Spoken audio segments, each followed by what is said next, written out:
చూస్ country delight, live better. ఇప్పుడే country delight app ని download చేసుకోండి.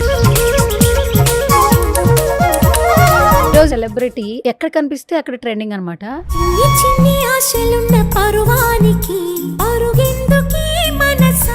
ఎక్కడ కనిపిస్తే అక్కడ సెన్సేషన్ అనమాట. అంకితా నాయుడు, నీలో ఇంకొక పర్సన్ ఉన్నారని తెలుసుకుంది 10th క్లాస్లో, రైట్? నేను 8 years ఉన్నప్పుడే నాకు తెలుసు. సో ఎక్కడికైనా వెళ్ళినప్పుడు నన్ను కొంచెం చెక్క 0.5 ఏదో ఒకటి డూ ఆర్ డై. హెయిర్ పెంచుకునే టైంలో నన్ను జుట్టు కట్ చేసుకుంటేనే మా ఇంటికి రా అన్న వాళ్ళు ఉన్నారు. మన బిగ్ బాస్ షోకే అనుకోండి, అది నువ్వు వెళ్ళావు, వచ్చాయి కానీ చూస్తే హౌస్ లో లేవు. ఫస్ట్ కే కన్ఫర్మ్ అయ్యాను. నన్ను శ్రీముఖి గారు ఇంట్రడక్షన్ ఇచ్చారు, నేమ్ చదివారు, నేను స్టేజ్ ఎక్కుతున్నాను, బ్యాక్ సైడ్ ఆపేశారు.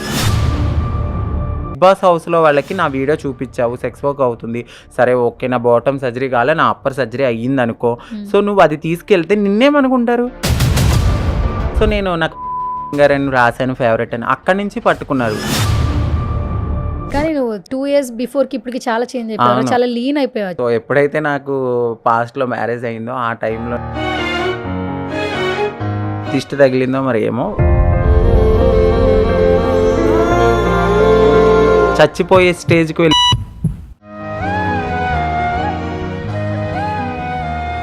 నువ్వు వచ్చావు. తర్వాత ఇద్దరి మధ్యన ఏం జరిగింది అనేది నువ్వు బయట పెట్టిన తర్వాత నా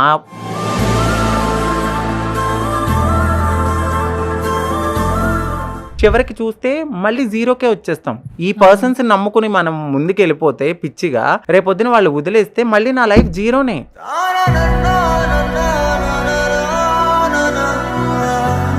చావులో కూడా నా వాటా నువ్వు ఇవ్వాలనుకోవద్దు, వద్దు అని చెప్పాను.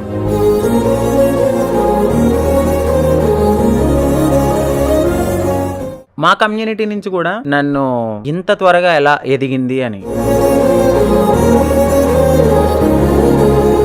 ఒక చిన్న సర్ప్రైజ్. హాయ్, హలో, నమస్తే, this is Suvarna. Welcome to సువర్ణతో సరదాగా.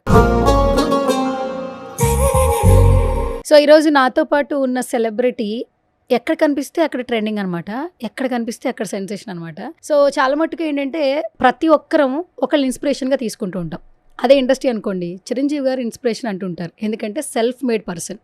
బట్ బేసికల్గా కామన్ పీపుల్లో కూడా చాలామంది సెల్ఫ్ మేడ్ పర్సన్స్ ఉంటారు.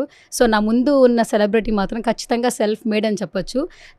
తనకుగా ఎదిగి తనను మలుచుకుంది Ankita Naidu. So hi Ankita. I'm too good. First of all welcome to సువర్ణతో సరదాగా. Thank you so much. చాలా కాలం తర్వాత మంచి ఆపర్చునిటీ దొరికింది నాకా నీకా? మన ఇద్దరికి. చాలా సంతోషంగా ఉంది Ankita. So I think you are the self made person. అసలు అగ్రీ చేస్తారా మీరు? 100%. ఇప్పటి వరకు నన్ను చాలా చోట్ల ఇంటర్వ్యూ ఇచ్చాను, బట్ మీ అంత మంచిగా ఓకే అనిపించే అంత నాకు అనిపించలేదు. బట్ మీరంటే నాకు చాలా ఇష్టం. ఎప్పటి నుంచో నేను కూడా మిమ్మల్ని చూస్తూ ఉంటాను. చాలా ఇంటర్వ్యూస్ చేసినా కూడా మీతో మాట్లాడినప్పుడు ఆ బాండింగ్ అనేది, ఆ అటాచ్మెంట్ అనేది కొంచెం క్లోజ్గా అనిపిస్తుంది. అందుకని మీతో ఈ ఇంటర్వ్యూకి నేను రావడం జరిగింది. Thank you so much. So నాకు కూడా ఒక మంచి మెమరీగా ఉండాలి కాబట్టి నేను ఇంటర్వ్యూకి పిలిచేశాను. చాలా ఇంటర్వ్యూస్ ఉన్నా కూడా. ఫస్ట్ ఆఫ్ ఆల్ నాయుడు నుంచి అంకిత వరకు అసలు జర్నీ అనేది నిజంగా ఒక ఇంటర్వ్యూలోనో ఒక 1 hourలోనో చెప్పే విషయం కాదు. చాలా చూసుంటావు, చాలా నేర్చుకుని ఉంటావు. ఇక్కడికి హైదరాబాద్కి వచ్చి ఎన్ని సంవత్సరాలు అవుతుంది? ఇక్కడికి వచ్చి నేను 9 years అయిపోయింది. నేను పుట్టింది పెరిగింది అంతా వెస్ట్ గోదావరి డిస్టిక్ భీమడోలు, ఏలూరు దగ్గర భీమడోలు మాది. సో అక్కడే నేను డిగ్రీ వరకు చదువుకున్నాను. సో గవర్నమెంట్ కాలేజీలోనే చదువుకున్నాను, మామూలుగా గవర్నమెంట్ స్కూల్స్లోనే చదువుకున్నాను. As usual middle class family. ఆ నాన్నగారు చిన్నప్పుడే చనిపోయారు, నాకు చిన్నప్పుడే చనిపోయారు. అమ్మ ఒక్కరే నన్ను, 2 అక్కల్ని, ఇద్దరిని చూసుకున్నారు. మా అమ్మగారికి 22 years అయినప్పుడు మా నాన్నగారు చనిపోయారు అనమాట. ఆ ఏజ్లోనే మేము ముగ్గురిని మమ్మీ అలా చూసుకుంటూ ఉన్న దాంట్లో అడ్జస్ట్ అవుతూ అట్లా బ్రతికి 10th అయిపోయింది. 10th తర్వాత నా లైఫ్ అనేది స్టార్ట్ అయింది. అస్సలు స్టార్ట్ అంటే నీలో ఇంకొక పర్సన్ ఉన్నారని తెలుసుకుంది 10th క్లాస్లో, రైట్? నేను 8 years ఉన్నప్పుడే నాకు తెలుసు. ఎవరికైనా కూడా నార్మల్గా ఈ స్వభావం కలిగిన పర్సన్స్ ఎవరైనా కూడా, నేను నా సోల్ ఒకటి చెప్తుంది, నా బాడీ ఒకటి అనేది అందరికీ తెలుస్తుంది. నాకైతే 8 years అప్పుడు నాకు నేనుగా తెలుసుకున్నాను. బట్ ఎప్పుడైతే నేను క్వశ్చన్ చేసుకున్నది వచ్చి 14 yearsకి నన్ను నేను క్వశ్చన్ చేసుకున్నాను. నేను మిర్రర్ దగ్గర నుంచుని నన్ను నేను క్వశ్చన్ చేసుకున్నప్పుడు నాకు ఆన్సర్ అనేది అక్కడ దొరికింది. అది కూడా నాకు తెలీదు, నా చుట్టుపక్కల వల్ల నాకు అర్థమైంది. సో ఎక్కడికైనా వెళ్ళినప్పుడు నన్ను కొంచెం తక్కువగా మాట్లాడడము, డిఫరెంట్గా మాట్లాడడము, చెక్క 0.5 ఇట్లాంటి మాటలు అనడము, నవ్వుతూ ఎగతాళి చేయడము, అది నేను తీసుకోలేకపోయేదాన్ని. నన్ను నేనుగా ఒక గదిలో ఉండి చాలా, అది నాకే కాదు ప్రతి ట్రాన్స్కి జరుగుతుంది. సో కొంతమంది దాన్ని ఏంటంటే ఫ్యామిలీ కోసం కొంచెం రిచ్ పర్సన్స్ ఉన్నవాళ్ళు సాక్రిఫైస్ చేస్తారు. బట్ ఎక్కువ మోర్ ఓవర్ ఫెమినిటీ ఉన్నవాళ్ళు మాత్రం డెఫినెట్లీ క్వశ్చన్ చేసుకుని ఇది నా లైఫ్ కాదు, ఏదో ఒకటి డూ ఆర్ డై. ఆ టైం అనేది మాకు చాలా క్రిటికల్గా అనిపిస్తూ ఉంటుంది. ఎందుకంటే అద్దంలో నన్ను నేను చూసుకున్నప్పుడు నా హావభావాలు అమ్మాయిలా ఉంటాయి, బట్ నా శారీరకంగా నేను ఒక అబ్బాయిలా ఉంటాను. సో నా మనసు చెప్తుందనమాట, నువ్వు ఇది కాదు. నన్ను గుచ్చి గుచ్చి గుచ్చి గుచ్చి చెప్పినప్పుడు సో ఓకే నేను రియలైజ్ అవుతాను నేను ఒక అమ్మాయిని అని. అక్కడ మా లైఫ్ అనేది స్టార్ట్ అవుతుంది. ఆ టైంలో చాలా స్ట్రగుల్ అవుతాము, మెంటల్లీ డిస్టర్బ్ అయిపోతాము. బయటికి వెళ్తే హావభావాలు చూసి పర్సన్స్ మమ్మల్ని డిస్క్రిమినేషన్ చేయడము, ఇవన్నీ మేము తీసుకోలేం. తోటి ఫ్రెండ్స్ కూడా ఎగతాళి చేస్తూ ఉంటారు. అది నా లైఫ్లో అయితే చాలా బాగా ఎక్కువ జరిగినాయి. ఓకే. చాలా అంటే చాలా. కానీ మా అమ్మకి నేను ఎప్పుడు ఒక రాజులానే కనపడేదాన్ని. ఎందుకంటే ప్రతి తల్లికి తన కొడుకేంటి కూతురేంటి రాణి రాజులేగానే చూసుకుంటారు కదా. సో మా అమ్మ కూడా నన్ను చాలా బాగా చూసుకునేవారు. వాళ్ళు ఎప్పుడు నన్ను గమనించలేదు. నా చుట్టుపక్కన వాళ్ళు నన్ను గమనించడంతో నాలో ఉన్న మార్పుల్ని నేను గమనించుకున్నాను అనమాట. అరే అసలు మార్పులు గమనించిన తర్వాత ఇప్పుడు నువ్వు చెప్తుంటే ఫ్యామిలీ స్టేటస్, మమ్మీయే మిమ్మల్ని అంతా చాలా కష్టపడి పెంచారు, ఫాదర్ లేకపోయినప్పుడు. ముగ్గురు పిల్లలు అంటే నార్మల్ విషయం కాదు. అది చాలా యంగ్ ఏజ్ లో చనిపోయారు నాన్న. ఆమెకి 21 అంటే చాలా చిన్న ఏజ్ లో చనిపోయారు. 22 years. ఓకే. తర్వాత నేను పైకి ఇలా కనిపిస్తున్నాను బట్ నా లోపల వేరే చేంజెస్ వస్తున్నాయి అమ్మా అని ఫస్ట్ అమ్మతో ఫస్ట్ కాన్వర్జేషన్ జరిగినప్పుడు అమ్మ నీకు చెప్పిన వర్డ్స్ ఏంటి? నాన్న నువ్వు మ్యారేజెస్ కానీ ఇలాంటివి ఏమీ చేసుకోవద్దు. సో అందరూ చాలా ట్రోల్ చేస్తుంటారు, నీకు పెళ్లి సంబంధం అయినప్పుడు నువ్వు పరిగెత్తుకుంటూ వచ్చావని. అదంతా రాంగ్ అనమాట. ఇప్పుడు నేను నా లైఫ్లో ఫస్ట్ మీకే చెప్తున్నాను ఇది. సో ఏంటంటే మా మమ్మీకి చెప్పినప్పుడు చాలా బాధపడ్డారు. బట్ సొసైటీలో ఇలా ఉంటుంది నాన్న, నువ్వు మారొద్దు, నువ్వు అమ్మాయిలాగానే ఉండాలన్నా కూడా అలాగే ఉండు, కానీ చేంజ్ అవ్వద్దు, అబ్బాయిలానే ఉండు అని చాలా గట్టిగా పట్టుకుని నన్ను, మా ఇద్దరు అక్కలు అక్కడే ఉన్నారు. మా ఇంట్లో మేమే ఒక 4 పిల్లర్స్ లాంటి వాళ్ళం. ఒకరికి ఏ కష్టం అనిపించినా మేము చెప్పుకుంటాం కాబట్టి నన్ను చాలా గట్టిగా హగ్ చేసుకుని నీకే ఎందుకు ఇలాగ వచ్చింది, మనం ఏం పాపం చేసుకున్నాము, అట్లా చాలా అంటే చాలా బాధపడ్డారు మా అమ్మ వాళ్ళు కానీ అక్క వాళ్ళు కానీ. బట్ దేవుడు, నేను అన్నాను ఇది నాకు శాపం కాదు, ఎంతో పుణ్యం చేసుకుంటే నేను ఇలా పుట్టానేమో అని ఆ ఏజ్లోనే నేను చెప్పాను. 16 years అప్పుడే నేను ఇలా చెప్పాను.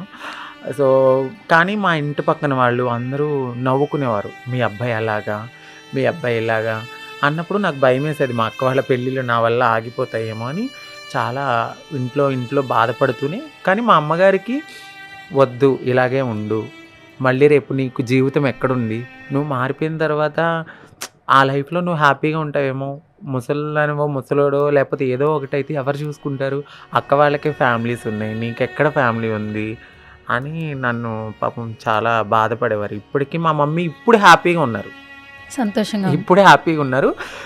ఈ జరిగిన ఈ 8 years నా జర్నీలో చాలా కష్టపడ్డాము, చాలా బాధలు పడ్డాము, నవ్వుకునేవారు, ఎగతాళి చేసేవారు. బట్ ఇప్పుడు నేను వెళ్తే చాలామంది వచ్చి ఫోటోలు దిగుతూ ఉంటారు, చాలా బాగున్నావు అంటారు. ఆ టైంలో మా అమ్మగారు కూడా బాధపడి నాకు సపోర్ట్ ఇచ్చారు. ముగ్గురు ఆడపిల్లలు, వాళ్ళకి పెళ్లిళ్ళు చేయాలి, వాళ్ళ పోషణ మీ మమ్మీదే, పైగా చుట్టుపక్కల వాళ్ళు ఏమన్నా అంటే ఇప్పుడున్నంత సోషల్ మీడియా ఎంత అర్థం చేసుకున్నంత అప్పట్లో లేదు అసలు. ఫస్ట్ ఇలా అనగానే ఓకే వచ్చి వీడు ఇలా డిఫరెంట్గా, ఏదైనా ఫంక్షన్స్కి వెళ్ళినా కూడా నన్ను అసలు పట్టించుకునేవారు కాదు, దూరంగా కూర్చోబెట్టేవాళ్ళు, దూరంగా మాట్లాడేవారు. అంటే చుట్టాలే ఇలా చేసినప్పుడు ఇక సొసైటీ మమ్మల్ని ఎంత దారుణంగా చూస్తుంది. ఫ్యామిలీ యాక్సెప్టెన్సీ ఉన్నా కూడా సొసైటీ అనేది కొంచెం ఎంతైనా కొద్దిగా ఆ గ్యాప్ అనేది ఉంటుంది. బట్ ఈ మా ఫ్యామిలీ యాక్సెప్ట్ చేస్తే చుట్టాలు యాక్సెప్ట్ చేసేవారు కాదు. నన్ను అయితే లిటరల్లీ నేను హెయిర్ పెంచుకునే టైంలో నన్ను జుట్టు కట్ చేసుకుంటేనే మా ఇంటికి రా అన్న వాళ్ళు ఉన్నారు. నా నడక, నా హావభావాలు చూసి మా చుట్టాలే, మా అక్క వాళ్ళ పాపను చూడడానికి వెళ్ళాలనుకున్నప్పుడు కూడా నన్ను జుట్టు కట్ చేసుకుంటేనే రావాలి నువ్వు, లేకపోతే రావద్దు అని నన్ను చాలా టార్చర్ చేసేవాళ్ళు. బట్ ఆ టైంలో మా మమ్మీ, మా సిస్టర్స్, మా తమ్ముడు మాకు, నా కొడుకు నాకు, మీకు ఇష్టం లేకపోతే మా ఎవరితో మాట్లాడొద్దు, మాతో మేము హ్యాపీగా ఉంటామని చెప్పి చాలా సపోర్ట్ చేశారు. ఆ టైంలో నాకు హ్యాపీ అనిపించింది. ఓకే. అక్కడ నేను గెలిచాను అనిపించింది. ఫస్ట్ నువ్వు కుటుంబాన్ని గెలిచావు. ఎస్. చాలా మంది కుటుంబాన్ని అవును. గెలవలేరు కూడా. ఎస్. ఎంతో కడుపును పుట్టినా కూడా చుట్టాల కోసం యాక్సెప్ట్ చేయరు. అవును. ఇంకొకటి ఏమంటారంటే సంపాదిస్తున్నారు కదా అందుకే యాక్సెప్ట్ చేస్తారు అని చాలామంది అంటూ ఉంటారు. నా దగ్గర ఏమీ లేదు, జీరో అన్నప్పుడే నా ఫ్యామిలీ నన్ను యాక్సెప్ట్ చేసింది. సో ఆ ఒక్క బలం అనేది ప్రతి ట్రాన్స్కి వాళ్ళ ఫ్యామిలీ నుంచి దొరికితే ఎవ్వరు కూడా భిక్షాటన చెయ్యరు, సెక్స్ వర్క్ చెయ్యరు, బెగ్గింగ్ చెయ్యరు, నిజంగా చెయ్యరు. ఇది ఆదరణ దొరకక మాత్రమే, ఒక అవగాహన లేక, సో ఇలాంటి సిచ్యువేషన్ని ఫేస్ చేస్తూ ఆ 14-15 ఇయర్స్లో బయటికి రావడం అనేది జరుగుతుంది. ఆ టైంలో మాకు ఎడ్యుకేషన్ ఎక్కడ ఉంటుంది? కరెక్ట్, ఉండదు. ఎందుకంటే స్కూల్కి వెళ్తే పిల్లలు ఏడిపిస్తూ ఉంటారు, ఇంట్లో చుట్టుపక్కల వాళ్ళు ఏడిపిస్తూ ఉంటారు. ఇదేంటి అని చెప్తే ఫ్యామిలీ కొంతమంది యాక్సెప్ట్ చెయ్యరు. ఇప్పుడు కూడా 50% ఫ్యామిలీస్ యాక్సెప్ట్ చేయని వాళ్ళే ఉన్నారు. ఇంటికి వెళ్ళి తిరిగి వచ్చేసిన వాళ్ళు కూడా ఉన్నారు. ఎక్కడో కొంతమంది యాక్సెప్ట్ చేస్తే అలాంటి వాళ్ళు మాత్రం మంచి లైఫ్ని లీడ్ చేస్తూ ఫ్యామిలీని బాగా చూసుకుంటారు. సో ఫస్ట్ ఫ్యామిలీ మారాలి, ఫ్యామిలీని చూసి సొసైటీ మారుతుంది. సొసైటీ వల్ల మాకు కూడా ఒక జీవన ఆధారం అనేది ఉంటుంది, ఒక ఎడ్యుకేషన్ ఉంటుంది, మాకు మేము బ్రతకాలి, మా సెల్ఫ్ ఐడెంటిటీ మేము చూసుకోవాలి అనేది కూడా తెలుస్తుందని నేను ఫీల్ అవుతూ ఉంటాను. So first of all community అంటున్నారా? అంటే ఇప్పుడు ఈ ట్రాన్స్ కమ్యూనిటీలో చాలా మంది హెల్ప్ చేసుకుంటూ ఉంటారు. ఇప్పుడు ఫ్రెండ్స్ అనుకో, 4 ఫ్రెండ్స్ ఉంటే 2 నచ్చుతారు, 2 గొడవలు వస్తాయి. కుటుంబంలో అన్న నచ్చితే మళ్ళీ చెల్లితో గొడవలు ఉంటాయి. ట్రాన్స్ కమ్యూనిటీలో మాత్రం భేదాభిప్రాయాలు ఉండవట. అంటే ట్రాన్స్లో కొంతమంది సెటిల్ అయిన వాళ్ళు ఉంటారు, కొంతమంది ఇప్పుడే సెటిల్ అవుతున్న వాళ్ళు ఉన్నారు, కొంతమంది జాయిన్ అయిన వాళ్ళు ఉన్నారు. గురువులు అంటుంటారంట, వాళ్ళలోనే కుటుంబాన్ని చూసుకుంటారంట. అసలు ఏంటి, వాట్ అబౌట్ ట్రాన్స్ కమ్యూనిటీ? నాకు తెలుసుకోవాలని ఉంటుంది ఒక్కొక్కసారి. 100%. ఏంటంటే మేము ఇలా అని తెలిసినప్పుడు జీరో నాలెడ్జ్తో మేము బయటకు వచ్చేస్తాం.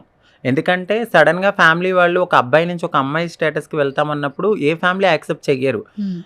అలాంటి టైంలో మేము జీరో నుంచి బయటకు వచ్చినప్పుడు ఆ టైంలో మాకు షెల్టర్ ఉండదు, తినడానికి ఉండదు, ఫుడ్ ఉండదు, ఏమీ ఉండని టైంలో మాకు ఉన్నది ఒకే ఒక ఆప్షన్ కమ్యూనిటీ. సో వాళ్ళ చెట్టు కింద మేము పడుకుని తలదార్చుకునే టైం అని అనమాట మాకు అది. ఎందుకు అని అంటే ఏమీ ఉండదు, ఒక బాధని మేము ఎక్స్ప్రెస్ చేయాలంటే మాలాంటి ఫీలింగ్ ఉన్న వాళ్ళే మమ్మల్ని అర్థం చేసుకుంటారు. సో ఆ టైంలో ఓకే చన్నీళ్ళకి వేడినీళ్ళు తోడైంది అన్నట్టు మా కమ్యూనిటీ అనేది దగ్గరికి తీసుకుంటారు. అప్పుడు కూడా మమ్మల్ని వెళ్ళిపోయిన వెంటనే ఏమీ మార్చేయరు. అమ్మ మీరు ఎందుకు వచ్చారు, ఎక్కడి నుంచి వచ్చారు, మీ ఏజ్ ఎంత అన్నీ కనుక్కుంటారు. 18 ఇయర్స్ బిలో ఉంటే ఇది కరెక్ట్ టైం కాదు, ఫ్యామిలీని పిలిచి వాళ్ళకి హ్యాండ్ ఓవర్ చేయడము. ఇఫ్ ఇన్ కేస్ ఫ్యామిలీ కొంతమంది యాక్సెప్ట్ చేయకుండా వదిలేస్తారు, ఆ టైంలో వాళ్ళ దగ్గరే పెట్టుకుని గైడెన్స్ ఇచ్చి 18 దాటిన తర్వాత భిక్షాటనకి పంపిస్తారు. ఎందుకంటే మాకు అదే సోర్స్, అదే ఇన్కమ్. అవి మేము రూపాయి దాచుకుని 2 ఇయర్స్ ఆర్ 1.5 ఇయర్ మేము సొసైటీని యాక్సెప్ట్ చేయాలి. ఎందుకంటే ఇలాంటి వాళ్ళు ఏంటి, అక్కడ అదే జరుగుతుంది, బట్ ఇది ఎక్కువ అయిపోతుంది. మమ్మల్ని మేము మార్చుకునే తరుణంలో ఆ టైంలో కొంచెం బియర్డ్, ముస్టాచ్ ఇట్లాంటి అన్నీ ఉంటూ ఉంటాయి. వాటిని మేము రిమూవ్ చేసుకోవడము, ఇలా ప్రతి ఒక్క పనిలో మాకు రూపాయి కావాలి. ఆ టైంలో మేము బయటికి వెళ్ళాలి కదా. సో ఈ సొసైటీ అనేది వెటకారంగా చూడడము, ఏంటి ఇలా ఉన్నారు, మీకు ఎందుకు ఇవ్వాలి, అలాంటి క్వశ్చన్స్ వేసినప్పుడు అవన్నీ మేము తీసుకొని ముందుకెళ్తూ ప్రతి రూపాయి దాస్తే మా కమ్యూనిటీ అనేది మమ్మల్ని ఒక ఆడపిల్లలా చేసి దాని తర్వాత మాకు ఒక లైఫ్ ఇవ్వడానికి వాళ్ళు మీకంటూ ఒక ఐడెంటిటీ రావాలి కాబట్టి మీరు కష్టపడి సంపాదించుకోండి అని చెప్పి ఆ టైం వరకు వాళ్ళు మమ్మల్ని వాళ్ళ దగ్గర ఉంచుకుంటారు. ఆ టైంలో మాకు బాగా సపోర్ట్ ఇస్తారు. ఏదైనా ప్రాబ్లం వచ్చినా, మెంటల్ కండిషన్ బాగోకపోయినా, మాకు మనీ పరంగా కానీ అలాంటి. ఇప్పుడు ప్రతి ఒక్కరు తెలివితేటలతో అయితే ఉండరు, కొంతమంది సంపాదించుకోగలుగుతారు, కొంతమంది సంపాదించుకోలేకుండా ఉంటారు. కాబట్టి ఆ టైంలో గైడెన్స్ అనమాట. గురువులు అంటే వెళ్ళగానే మమ్మల్ని ఒక రీతి వేస్తారనమాట, వేసి ఒకరికి అడాప్ట్ చేస్తారు. మాకు ఆవిడ అత్తయ్య అవుతారు, ఆవిడే మాకు గురువు. సో మాకు రేపు సర్జరీ అయినా, మాకు మంచి అయినా చెడైనా రేపొద్దున మా గురువులు అనేవాళ్ళు కాలం చెల్లితే ఇప్పుడు భర్త చనిపోతే భార్య ఎలా అయితే వైట్ శారీ కట్టుకుంటారో ఆ ఇంట్లో పెద్ద కోడలు ఎవరైతే ఉన్నారో ఆవిడ వైట్ శారీ కట్టుకుంటారు. లేదా మేమంతా ఎంతమంది ఉన్నామో అంతమంది కట్టుకుంటామంటే అంతమంది కూడా కట్టుకోవాలి. ఆయన మాకు భర్తతో సమానం, మా అత్తయ్య మాకు భర్త. అంటే ఇక్కడ మెంటల్ రిలేషన్షిప్పే ఉంటుంది అంతే తప్ప ఫిజికల్గా మా గురువు మాకు ఒక తల్లితో సమానం.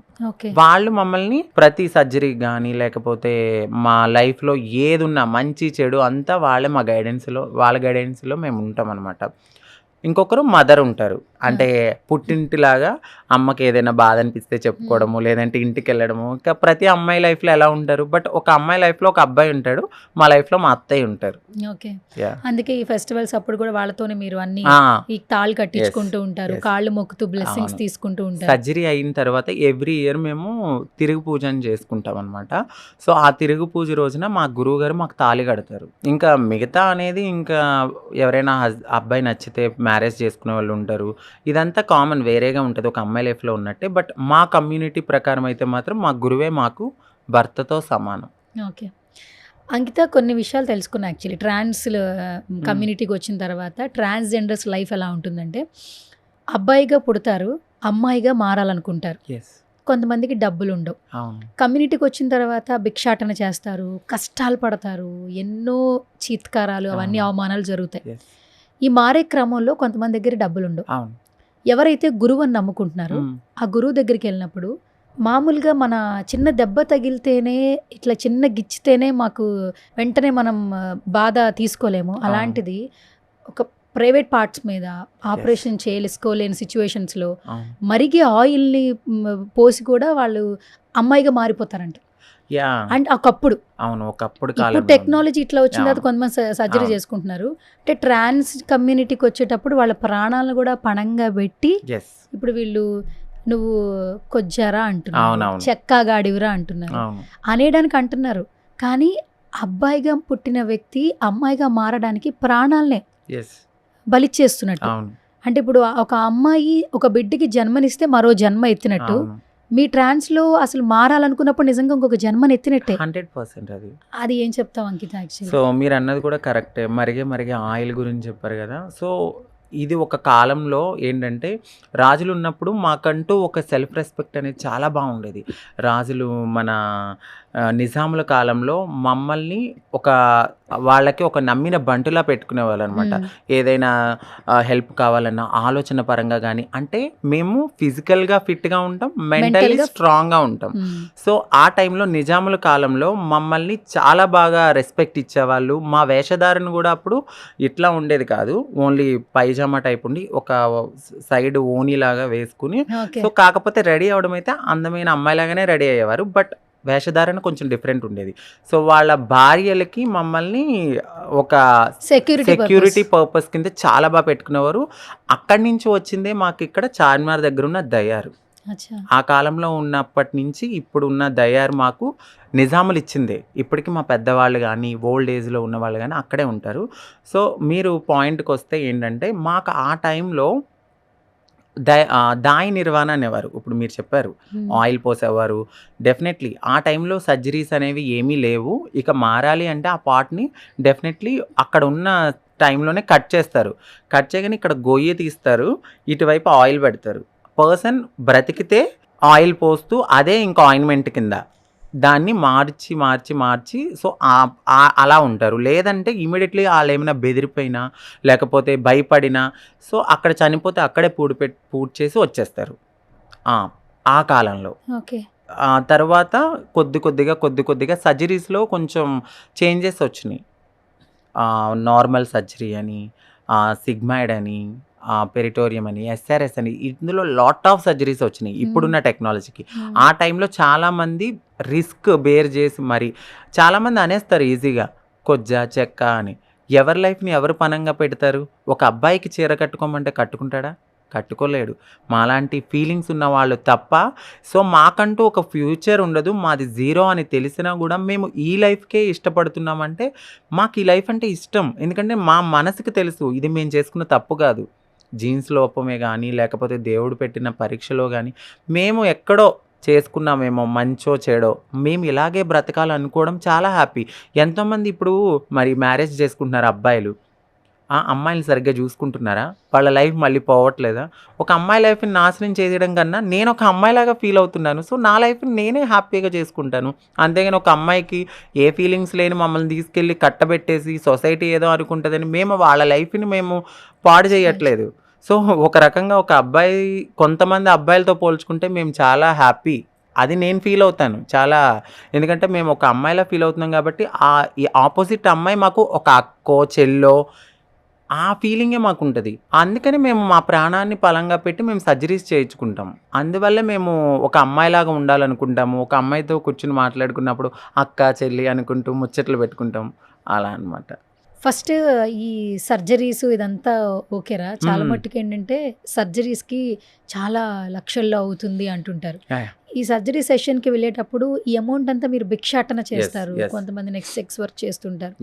స్టార్టింగ్ ప్రైస్ ఎక్కడి నుంచి ఎక్కడి వరకు ఉంటుంది అసలు నార్మల్ సర్జరీస్కి, హై రేంజ్ సర్జరీస్కి? ఎందుకంటే మన ఇంటర్వ్యూ ట్రాన్స్ కమ్యూనిటీలో ఎవరైనా చూసినా కూడా అప్రోచ్ అవ్వాలంటే ఏంటి అనే, అంతే తప్పితే వేరే ఏం కాదు.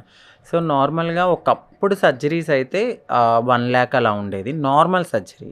ఇప్పుడు మినిమం 2.5 పెడితేనే నార్మల్ సర్జరీ అవుతుంది. హై కాస్ట్ వచ్చి 10 lakhs. 10 lakhs fully female surgery. Fully female surgery అంటే ఇంకా ఫుల్లీ ఫీమేల్ అనమాట. సో ఒక వైఫ్ అండ్ హస్బెండ్స్ ఎట్లానో సేమ్, కాకపోతే పిల్లలు అనేవాళ్ళు ఉండరు. సో దేవుడు మాకు ఇవ్వంది గర్భసంచి, అది లేనప్పుడు పిల్లలు ఎలా పుడతారు? అది ఒప్పుకోవాలి మేము. సో అలాంటి సర్జరీస్ కూడా ఉన్నాయి మాకు. సో 10 to ఇంటికి వచ్చి మేము రెస్ట్ తీసుకునే అంతా 12 lakhs అవుతుంది 100%.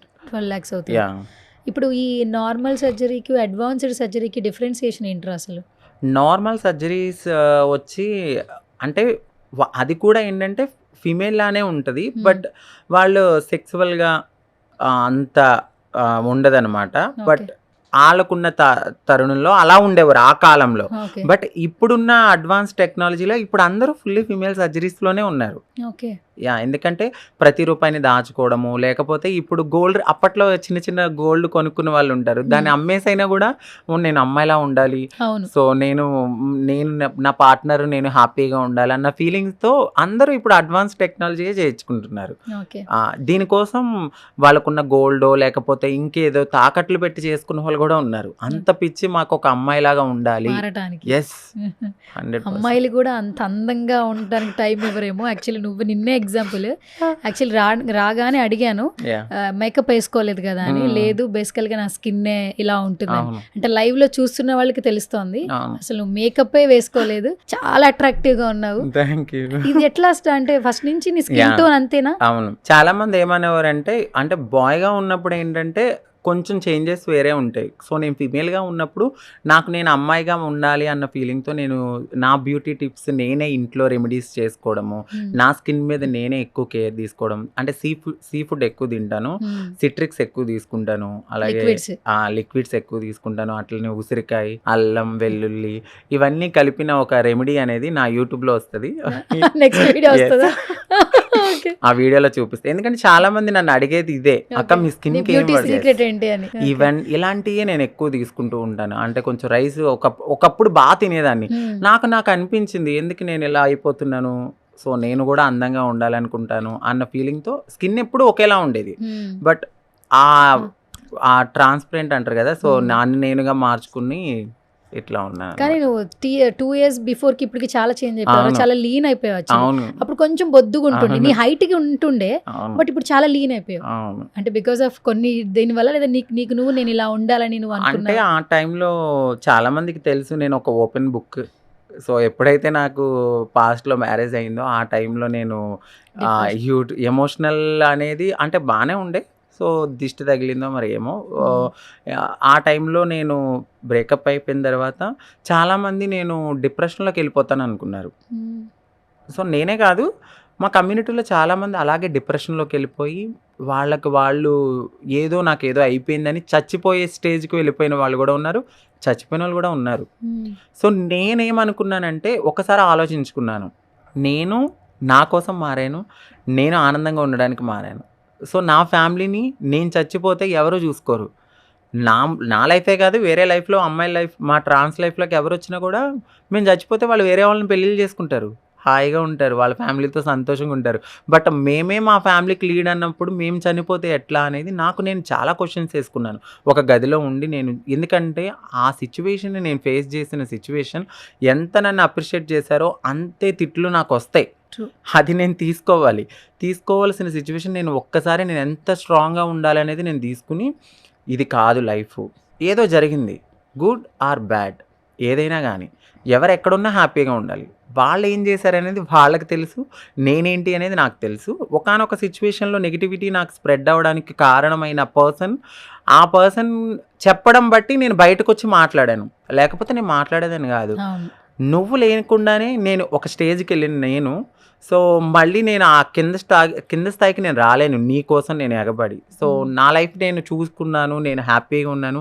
నువ్వు వచ్చావు, తర్వాత ఇద్దరి మధ్యన ఏం జరిగింది అనేది నువ్వు బయట పెట్టిన తర్వాత నా యూట్యూబ్లో నేను చెప్పాను. సో అందరికీ తెలుసు నేను ఆ పర్సన్ వల్ల ఇలా అయ్యాను, ఇలా ఉన్నాను, ఇలా చేశాను అని. సో ఈ డిస్టర్బెన్స్ నేను చాలా స్ట్రాంగ్గా తీసుకున్నాను. అందం అనేది మన లైఫ్లో చాలామంది చెప్తారు మనసు చూసి ఇష్టపడ్డా అని, లేదురా, వెరీ రాంగ్. ఒక పర్సన్ మన ముందుకు వచ్చినప్పుడు మన అందాన్ని చూసే, దాని తర్వాత జర్నీలో వాళ్ళ కలిస్తే అప్పుడు, లేదా అది అక్కడితో ఆగిపోతుంది. ఫస్ట్ మనిషికి ఫిజికల్ అపీరియన్స్ చాలా ఇంపార్టెంట్.